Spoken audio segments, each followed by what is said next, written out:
Good morning. Welcome to First Unitarian Universalist Church of Rochester. We are a congregation that finds truth and inspiration from many spiritual paths and sources, and in community we help each other practice justice, inclusion, and love. Your faith, your doubts, your questions, your hopes, your identity are welcome here.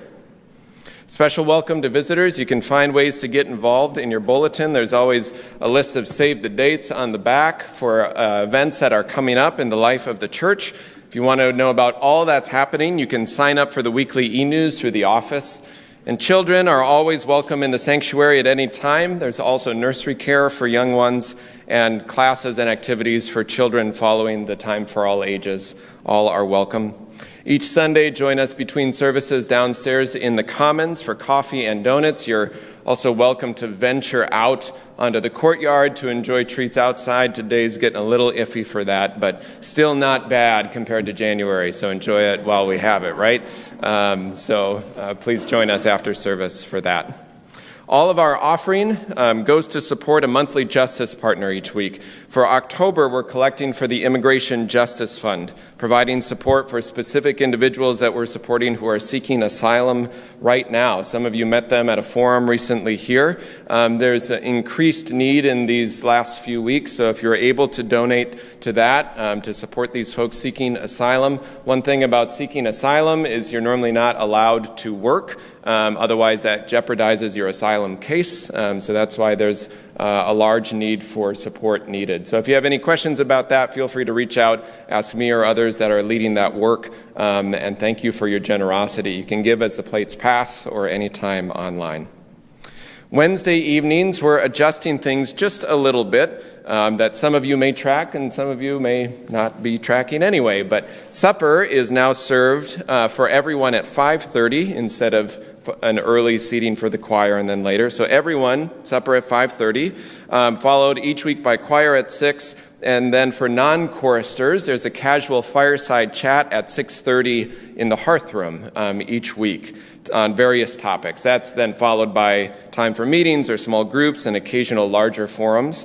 Like anything, we're adjusting fall practices here to help build community, help with planning for cook teams and programs. So you can join us this Wednesday night, 5:30, for a dinner made by a wonderful cook team. They're delicious meals. And then the fireside chat at 6:30 is UUism 101 with me. Ask all your questions and receive all the answers about what Unitarian Universalism is. So this Wednesday night at 6:30. And we have a special announcement for our upcoming auction.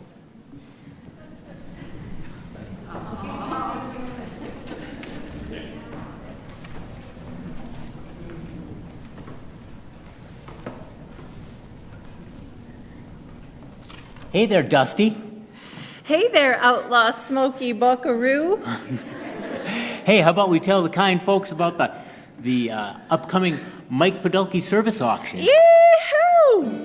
On Saturday, November 5th, it all starts at 6 p.m. with the chili cook-off and corniest cornbread contest. Beans, beans, the musical fruit. The more you eat, the more you toot. The more you toot, the better you feel. So let's have beans with every meal. Hey, can I enter my chili and cornbread to the contest? I wish you would. It's going to be great. There's a silent auction including household items, social events, art, baked goods, a raffle for a caricature, and a restaurant gift card. Then at 7 we hold the live auction here in the sanctuary where we bid on larger items including dinners, a week at a cottage in Northern California, framed art, the rolling happy hour, and social events and entertainment. Hey, can I donate some items? I wish you would. We're accepting donations until October 26th. Beans, beans, the musical fruit. The more you eat, the more you toot. Making those sounds that can't be hid. Wait, the more you toot, the higher you bid. This year we're raising money to support this church and also our outside charity, the Immigration Justice Fund. Fancy how we signaled to the auctioneer, making our bid through the atmosphere. Still gonna have to use that gavel, now got another use for that. Paddle, but paddles.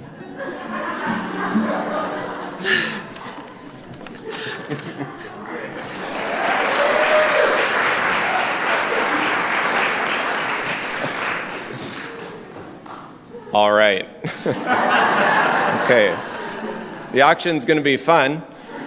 Join us November 5th. Thank you, Laurel. Thank you, Darren. Or Dusty, or whatever your names are up here. Appreciate that. And I'm glad this morning to welcome some very special guests, Jan Matson on piano, for returning to us, as you've been here many times. Thank you for being here this morning. And J. Warren Mitchell for offering your gifts of voice and sound and music. Thank you so much for being here. You can read a little bit about J. Warren in your order of service. Some have heard his music already. We are grateful for your skill and for your gifts of artistry this morning. Welcome. So I invite you to take a breath as we enter our time of worship together. We'll enter with these words from our minister in the 1870s, the Reverend Eliza Tupper Wilkes. May our faith in humanity and our message of hope and good cheer light our way. It's good to be together. As we rise in body or spirit for our opening hymn, I invite you to give a quick wave hello to those around you, to those online. So rise in body or spirit, and the music will call us back in just a moment.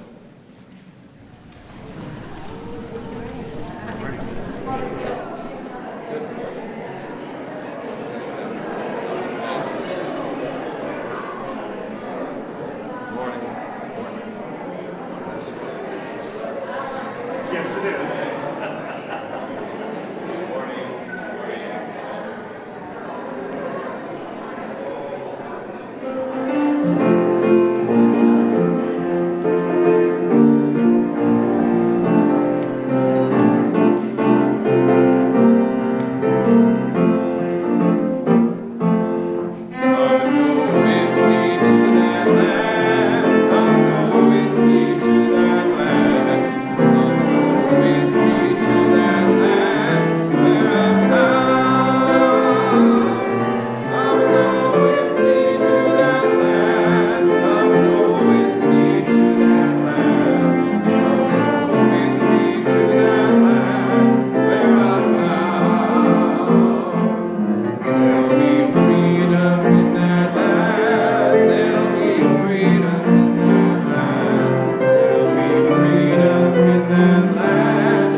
Thanks to Kaylin and Devin for helping light the chalice today with these words. May we be reminded here of our highest aspirations and inspired to bring our gifts of love and service to the altar of humanity. May we know once again that we are not isolated beings, but connected in mystery and miracle to the universe, to this community, and to each other.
As we've been talking about this month, our theme is courage. And as the chalice lighting word said, we are all one community. We're all interconnected. And there's something when I was growing up that I didn't really realize. I had friends who lived in apartments, and since I lived in a house, I assumed everybody lived in a house. And so I think courage sometimes is looking at our community as through a wider lens and recognizing that we aren't all the same. And that's what today's story, Oliver's Tree, is going to tell us.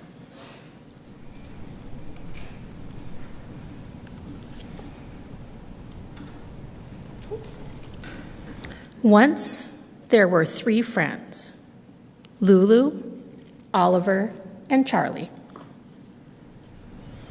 They loved to play outside. "Ready or not, here I come," said Oliver. Oliver spotted Lulu. He jumped and he jumped, but he couldn't reach her. "That's not fair," said Oliver. "Trees are out of bounds." "But trees are the best hiding spots," cried Lulu. "Not all trees are the same," Charlie said. "We'll find a tree you can play in, too." So they found another tree. "Look," said Lulu, "this one's low and to the ground where you can climb it." But it was too small. Oliver couldn't fit. So they found another tree. "Try this one," said Charlie. "The branches are bigger." But it was too tall. Oliver still couldn't reach his friends. So they found one more tree. "Perfect," said Lulu. "We can help you up." And it was just right. Until it wasn't. Crash. "It's hopeless," cried Oliver. "Elephants just don't belong in trees." Oliver walked and walked until he was too tired to even take another step. When Lulu and Charlie found him, Oliver was fast asleep. "Poor Oliver," said Charlie. "He's so sad. I wish we could help him." "I have a plan," said Lulu. Lulu searched high, and Charlie searched low. They gathered sticks and moss and paws of leaves. They rolled and patted and tinkered and nudged until everything was perfect. "Surprise!" they shouted when Oliver woke up. "Where am I?" said Oliver. "In a tree," said Charlie. "It's not too small and it's not too tall," Lulu said. "It's a tree house, perfect for all of us." "Hooray!" trumpeted Oliver. "This is the best tree in the world," because they could all be together. As Joe plays the children's benediction, we'll meet right over here.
One of the reasons Gus and I decided to check out First UU, which was 4 years ago last week during a snowfall, was our observation that folks here showed up in the streets and on the sidewalks and in the public square.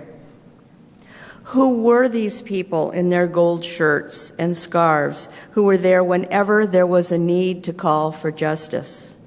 The UUs, I was told. So we took a deep breath, as one always does when walking into a new church, and ventured in. Of course, Gus knew probably the first 3 people we encountered in the foyer, which eased the anxiety, and we were both quickly gathered into the fold. I mention this because I sometimes need help on the courage front. Growing up in the olden days of TV westerns, the courageous person, almost always a solitary man, charged into dangerous situations with a clear mind and rarely a second thought. I grew up equating courage with fearlessness, and thus felt I didn't measure up in any way. But I've learned that that's not always true, and maybe more often it is not true. I'm sure Rosa Parks and Martin Luther King Jr. and myriad other leaders were scared or nervous when they spoke out or just said no, enough. But they weren't Lone Rangers. They were part of a wider community, communities that provided strength and solidarity for their journeys.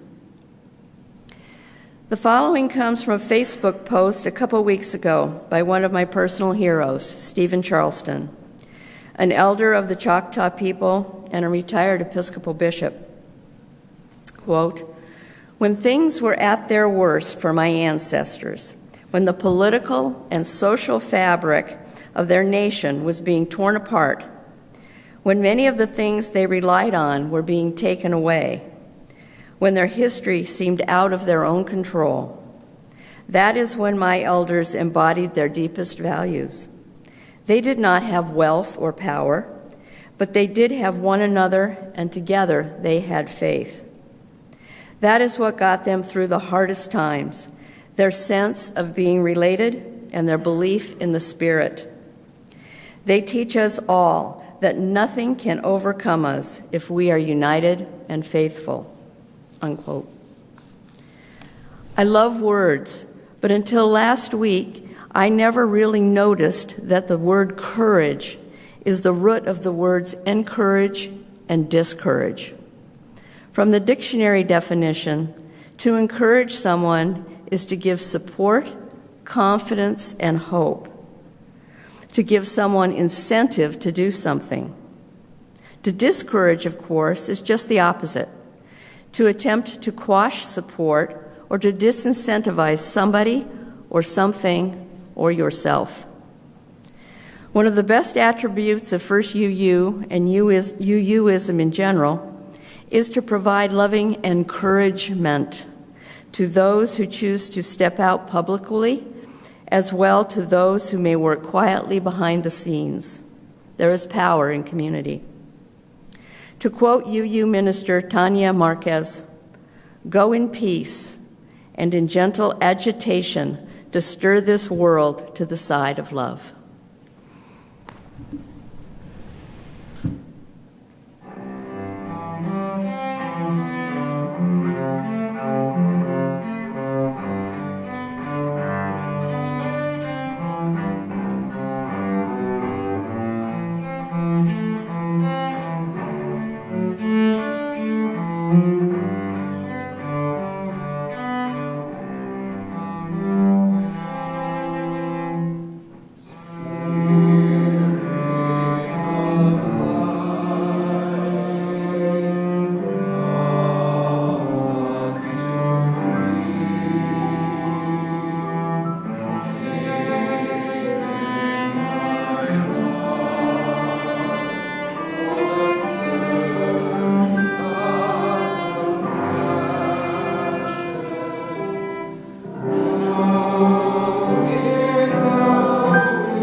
invite you to take a deep breath.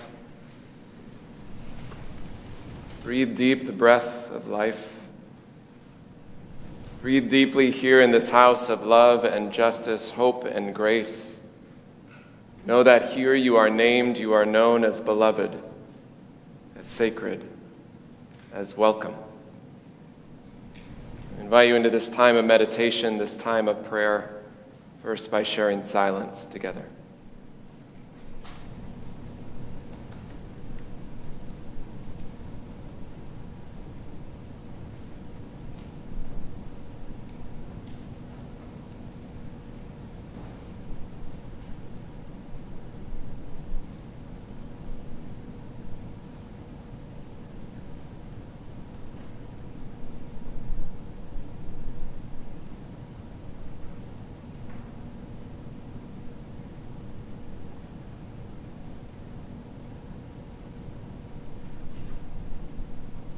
Spirit of life,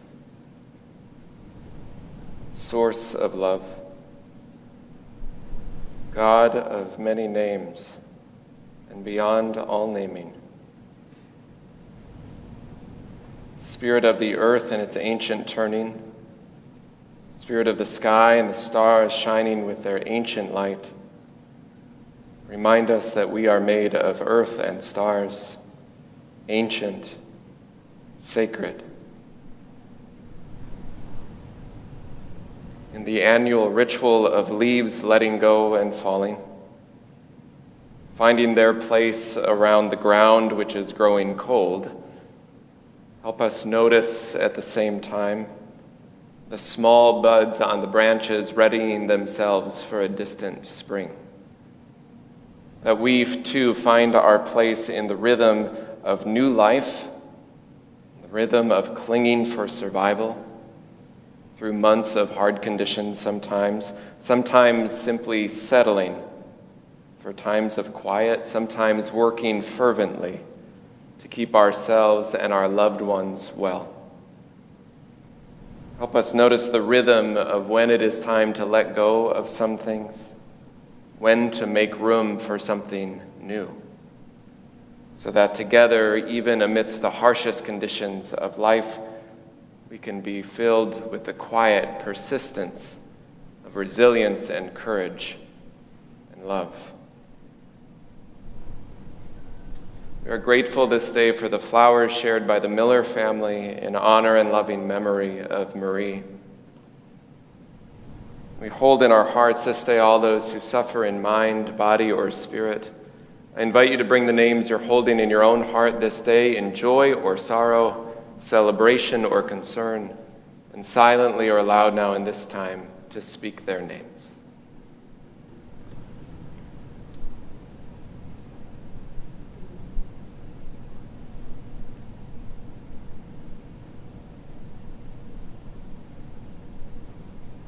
For all those names spoken, unspoken, may we all be held in love and grace.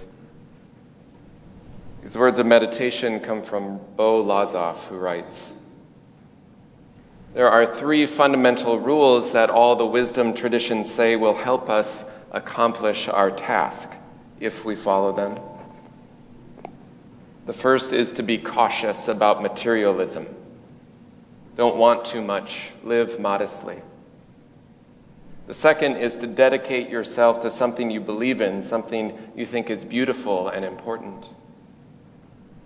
The third is to commit yourself to a personal spiritual practice that you can follow every day, even if just for a few minutes. Devote some part of your day to sitting in silence and saying, 'Here I am, guide me.' The point is that if we search outside ourselves for the meaning of life, we'll probably never find it. But if we center ourselves and look for meaning in life, we'll find that it's waiting for us right here in the present moment. May that be so, and amen."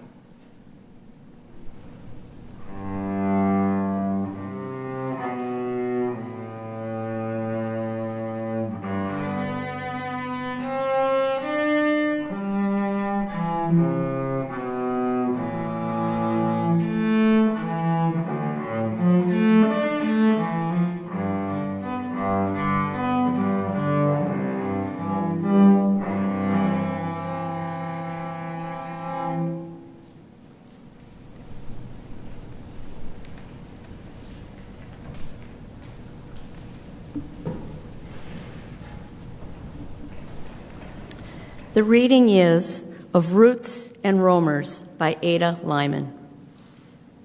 Have you ever noticed how the trees change from state to state? Not all at once, of course. More like a weaver gradually weaving in another color until the old trees become scarce and the new trees offer a shaded kingdom all their own. Before I knew the names of towns or roads, I could recognize places by the trees. Northern California's smooth-skinned madrone, looming eucalyptus, fuzzy, fragrant flowers of the acacia. So much of America belongs to the trees. Even when we can't agree on much, there's still the man returning from his late shift at the local bar who takes a long look at the bird's nest in the maple, pats the trunk like a friend's forearm, mumbles something about staying safe, and returns home.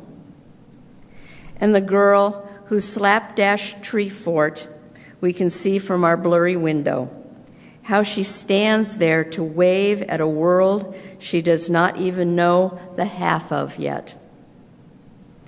My grandmother once complained she couldn't see much of America on her cross-country trip because it was all just trees. Ask her, and she'll laugh as she tells you. Still, without the bother of licenses or attention to a state line, a border, they just grow where they've grown all their lives. There, a small stand of white pine arrives. There, a redwood begins to show itself along the coastline. Water oaks in the south, willows. Their power is in not moving, so we must move to them.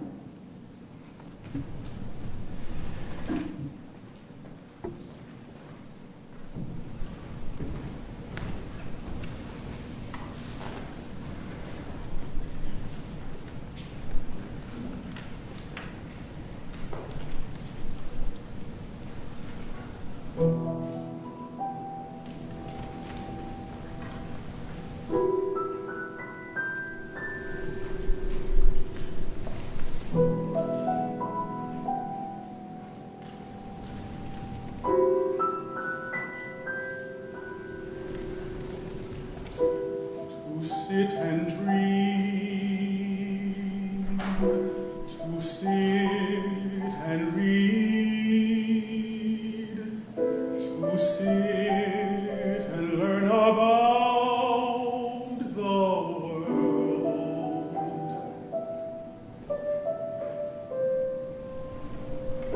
to sit and dream, to sit and read, to sit and learn about the world,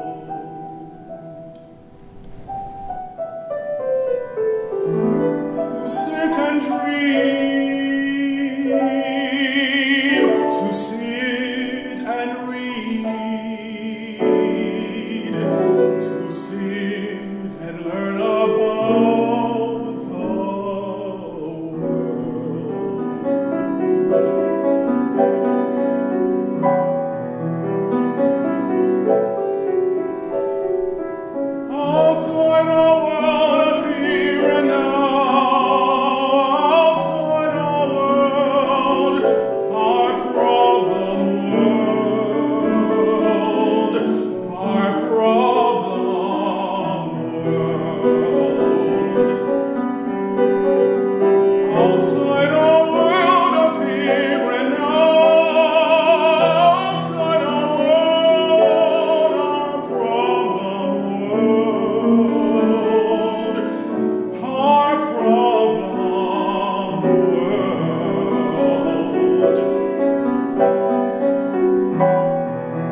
are dreamers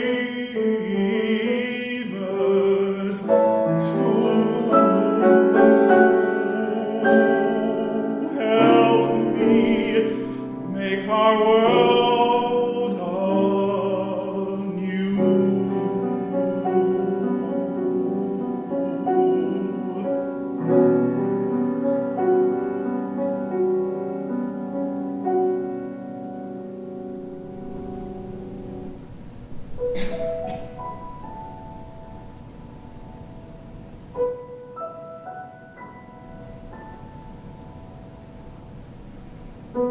To sit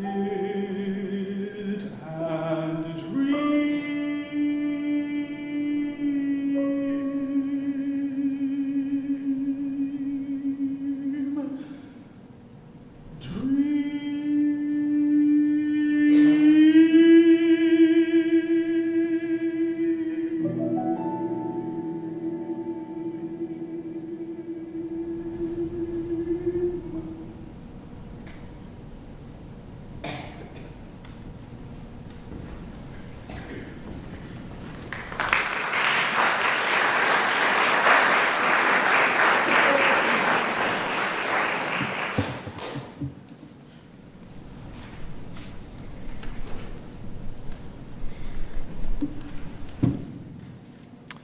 Right now, carefully brought inside to keep warm as the temperatures rapidly drop around us, are pots of marigolds in the home of a few members of the church, planted and tended to over months, then carefully attended to on certain days to be sure they don't freeze. These marigolds, which is a traditional flower used to honor ancestors at the time of All Souls, Samhain, and Dia de los Muertos, will show up in a couple weeks right here on our altar of All Souls, honoring and remembering ancestors and their vibrant presence still in our lives. Sometimes the act of remembering and the rituals that hold us take time and intention and planning well before they are technically needed. That's true for most things in life, is it not? That you have to start the planning, the intention far before something actually comes to be. And as much as we'd love to know about all of it, whatever it is, to have all the answers, drill down into every detail to know what is to come, the truth of most things is that we act by faith, with as much as we know or can know, knowing there is much we don't know, and we move forward in the direction of our dreams, tending to it along the way, propelled by the love that came before us to offer love to whoever, whatever comes next. Sometimes courage is simply being present to whatever is in your control at any given moment, and then pointing your heart toward dreams and hope and love without really ever having full certainty of what will come of it. In fact, that's what life is primarily. When you enter any new experience, any new threshold, you balance all that you can in your mind of what you know, what you can anticipate, and what you imagine, what information you have and what you don't. And then at some point, you take a leap, or you make a move, or you decide, having only a slim awareness of what's going to come out on the horizon, and that's all you can have. That's all you can know before you're there. About how having a child might change you, or what they will be like. You don't know all the things before the child is there.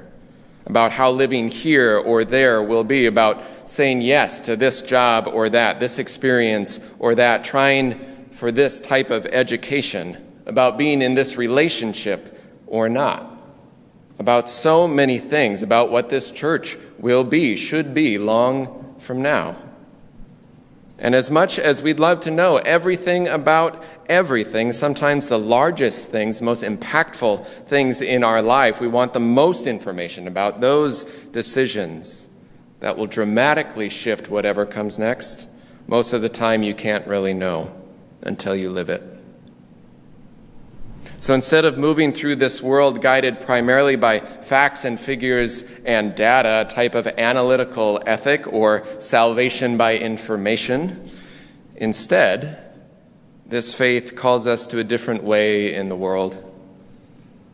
Certainly, still believing in data and science, those are things to keep attending to. But even the best science has a deep sense of mystery and unknowing to it. This faith calls us to move into the world with courage that is rooted in a love of where we have been, who comes before us, and a love for where we're going, far beyond what we know, knowing deep down that it will only come clear when we're already on the path.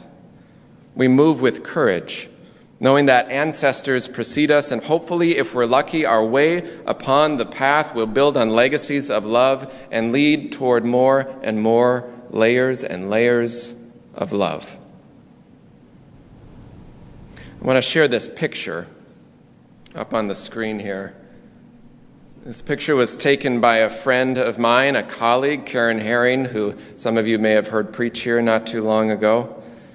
It's a forest she was in, and she was stopped in her tracks by what seemed to be the descendants of an elder tree, gathered round it holding vigil in new life, stretching toward the sky from those roots. Here gathered round is a clear image of love as the nutrients of one generation continues on in growth and flourishing to the next, roots intertwined in the very same soil, the same earth. Still without the bother of licenses, writes the poet, without the bother of borders. These rogue trees whose only allegiance is to where they are.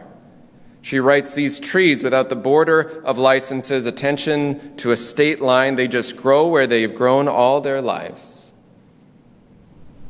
Environmental ethicist and professor Glenn Albrecht has focused on a phrase for the feeling of grief related to climate collapse.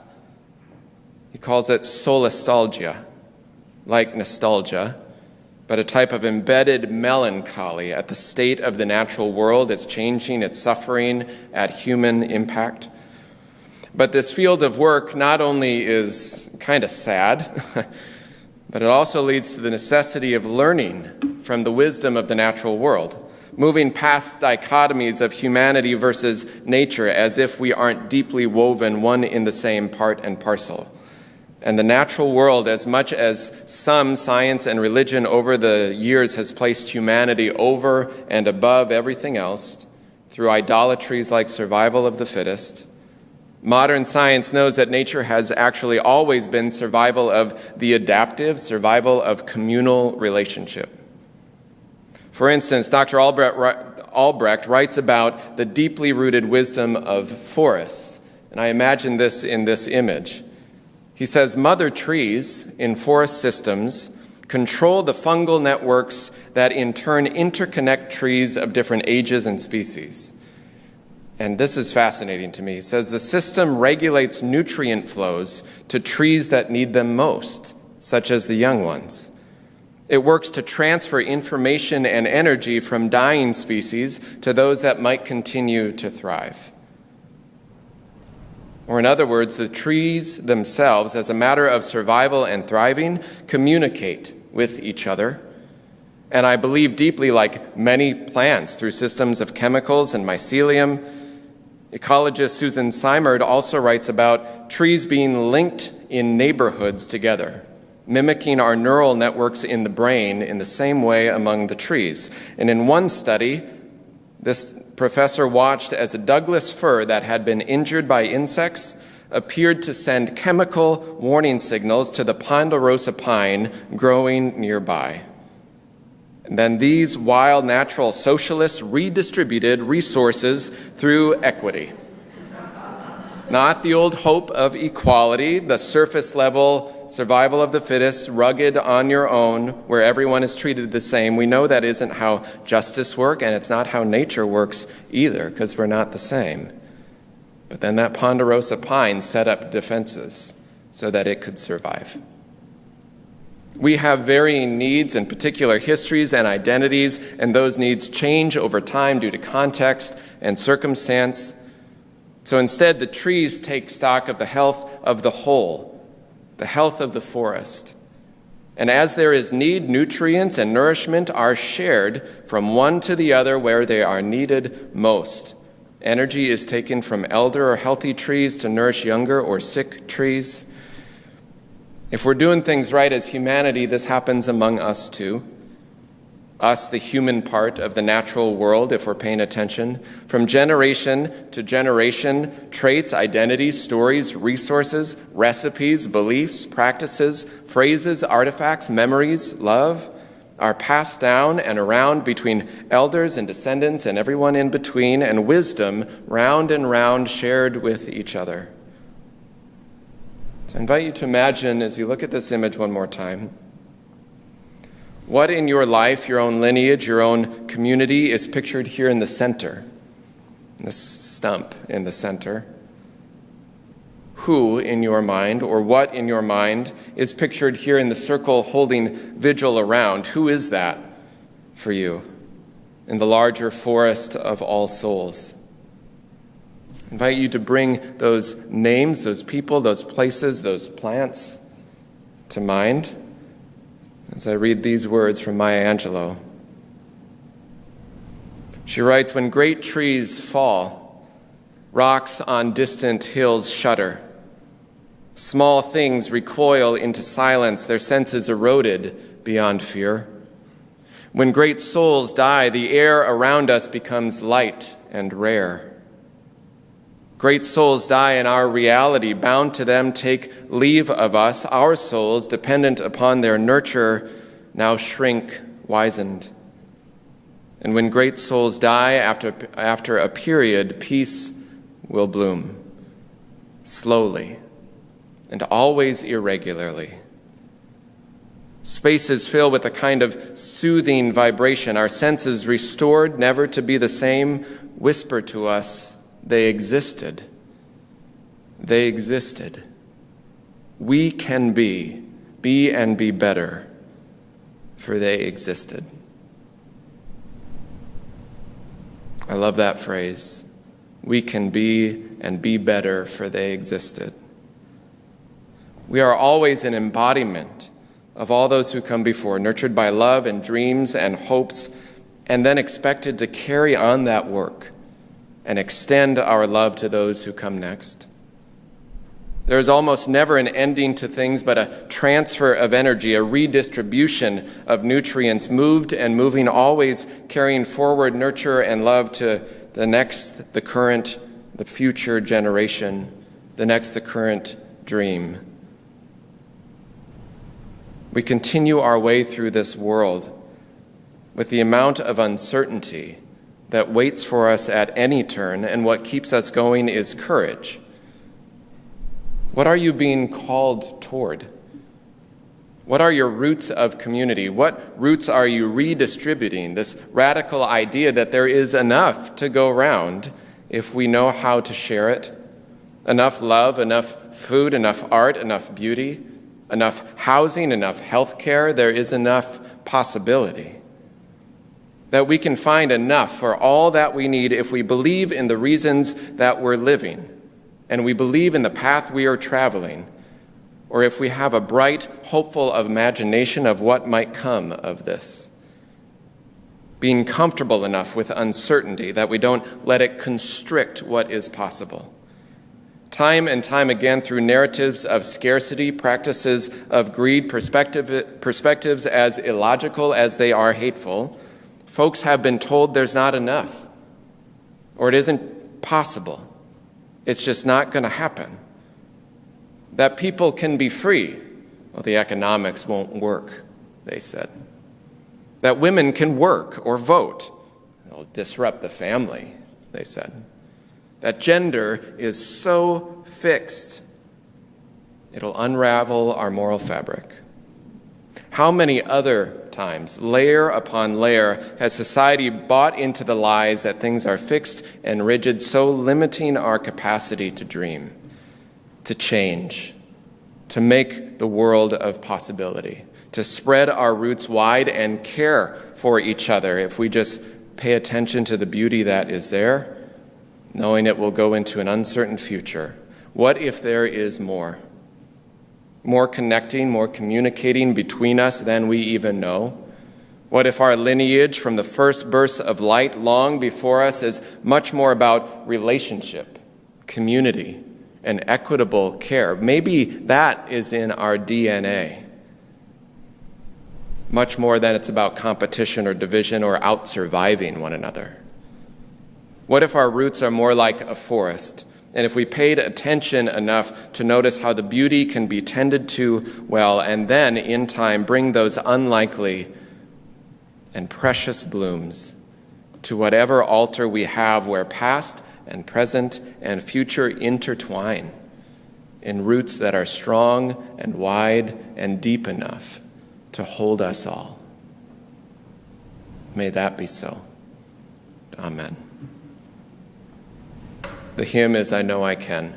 I invite you to rise in body or spirit as we sing.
Imagine below you the roots of generations spreading down into the earth and wider than you can possibly imagine. There is nourishment there, deep, sustaining, ancient. It will hold you in love. Amen.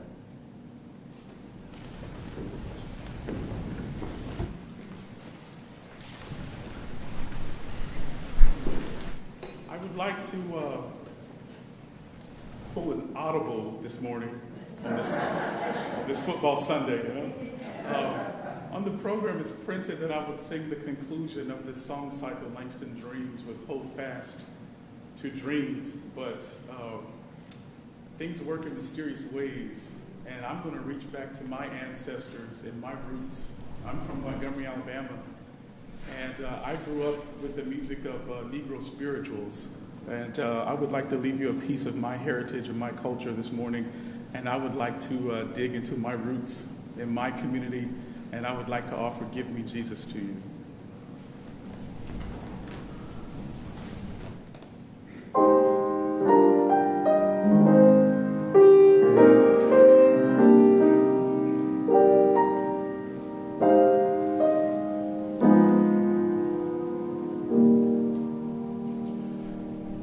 In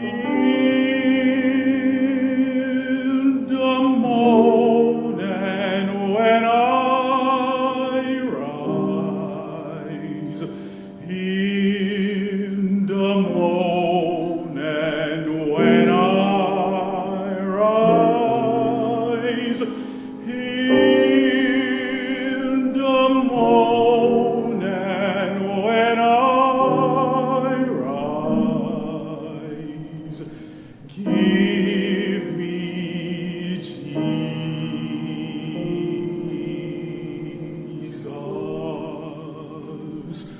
keep